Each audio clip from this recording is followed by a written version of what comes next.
আসসালামু আলাইকুম। ছাদে চলে এলাম আবারও কিছু সবজি নিতে।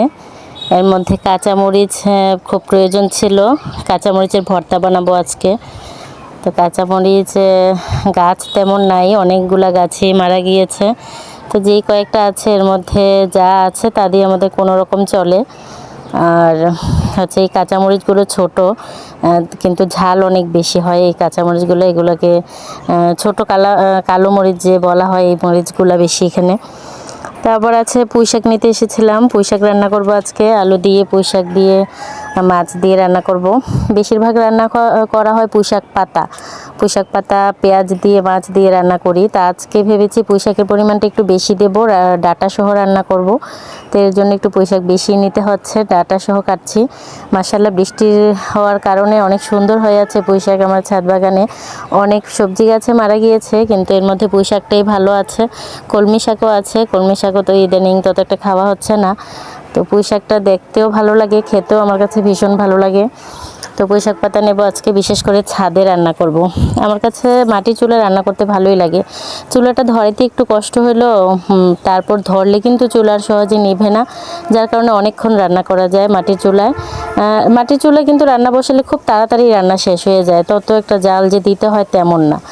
আর মাটির চুলা কিন্তু আগে আমি ধরাইতে পারতাম না, আগুন ধরাইতে পারতাম না। আগুন ধরাইতে গেলে দেখা গেছে পাতা কোটা মানে লাকড়ি খড়ি বেশি দিয়া ফেলাইতাম, দিয়া তারপর অল্প কিছু পাতা কুটা দিয়ে ধরাইতে যেতাম, যার কারণে চুলাটা ধরতো না। আমার শাশুড়ি মা এ নিয়ে অনেক বকাঝকা করতো যে চুলা ধরানো শিখায় নাই আমার আম্মু, এই সেই অনেক কথা বলতো। তা আসলে আম্মু তো অনেক কাজে করে বা পারে, আমরা তো মেয়েরা সেই কাজগুলো খেয়াল করি না।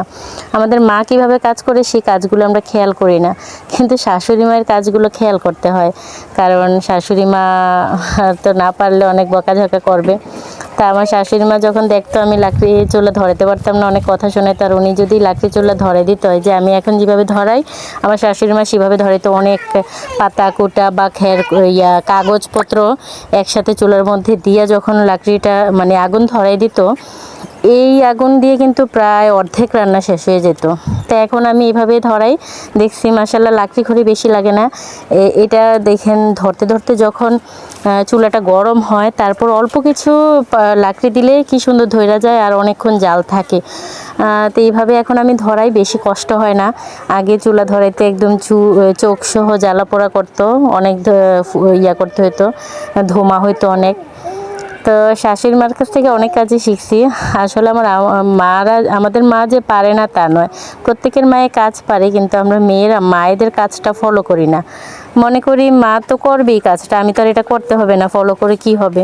কিন্তু শাশুড়ি মায়ের কাজটা ফলো করতে হয়, কারণ শাশুড়ি মা তো সবসময় করবে না, আমাদের নিজেদের করতে হবে, যার কারণে শাশুড়ি মায়ের কাজটাই ফলো করি। তা আজকে আমি এই মাছ দিয়ে পুঁই শাক রান্না করব, ভর্তা বানাবো, আর হচ্ছে মাছের ডিম রান্না করব। তো ছাদের উপর কিন্তু তত একটা আশা হয় না প্রচণ্ড গরমের কারণে। তা আজকে ছাদে রান্না করছি। একদিন কিন্তু রান্না করলে প্রতিদিনই রান্না করতে ইচ্ছা হয়, আবার কয়েকদিন রান্না না করলে কিন্তু আর ভাল লাগে না লাকড়ি চুলায় রান্না করতে। তো আজকে আমার ভিডিওটা কেমন হলো অবশ্যই সবাই কমেন্ট বক্সে জানাবেন। আর লাকড়ি চুলার রান্না কার ভালো লাগে বা কাদের লাকড়ি চুলায় রান্না করতে ভালো লাগে অবশ্যই জানাবেন। আর আমার এই টেকনিকটা ফলো করতে পারেন। এভাবে লাকড়ি চুলায় রান্না করলে মানে আগুন ধরাইলে লাকড়ি চুলায় অনেকক্ষণ জালটা থাকে, সহজে কিন্তু জালটা নিভে যায় না। সবাই ভালো থাকবেন, সুস্থ থাকবেন। আজকে এই পর্যন্ত, আল্লাহ হাফেজ।